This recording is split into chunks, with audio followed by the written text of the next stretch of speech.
ইসলামের বাংলাদেশ, এই বাংলাদেশ কলেমার বাংলাদেশ। এই বাংলাদেশে আগামী দিনে যারাই ক্ষমতায় আসবে, ইসলাম বাদ দিয়ে, মুসলমানের ধর্মনীতি বাদ দিয়ে, ইসলামী আন্দোলনের সারা বাংলাদেশ থেকে আগত উজ্জীবিত আমার নেতাকর্মী ভাইরা, আসসালামু আলাইকুম ওয়া রাহমাতুল্লাহ। প্রিয় ভাইরা আমার, আজকের এই মহাসমাবেশ প্রমাণ করে বাংলাদেশে চরমনাই পীর সাহেবের হুঙ্কার ছিল, আছে এবং থাকবে ইনশাআল্লাহ।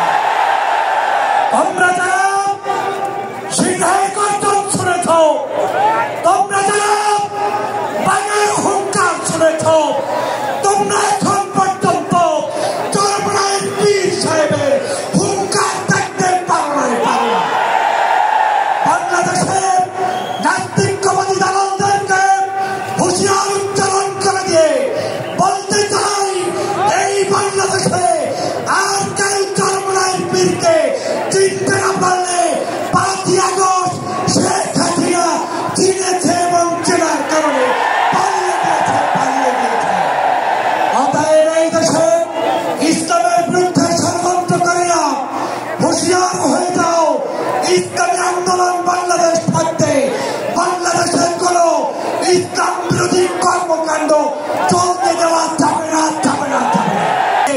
কেউ আসতে পারবে না, পারবে না, পারবে না।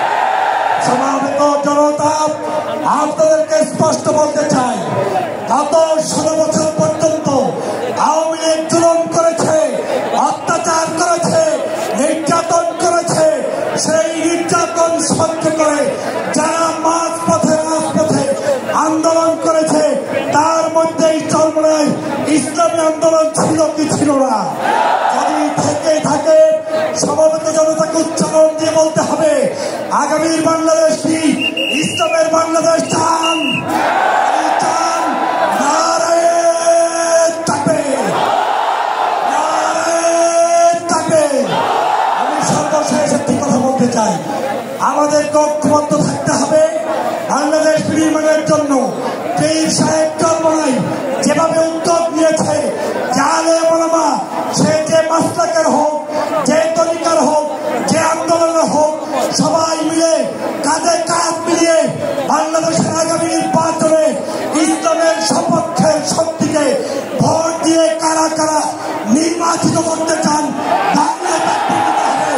নারায়ে তাকবীর, নারায়ে তাকবীর। ইসলামী আন্দোলন বাংলাদেশ, বলে মাগো মুসলমান, পীর সাহেব চরমনাই। সবাইকে ধন্যবাদ। আল্লাহ হাফেজ। আসসালামু আলাইকুম ওয়া রাহমাতুল্লাহি ওয়া বারাকাতুহু।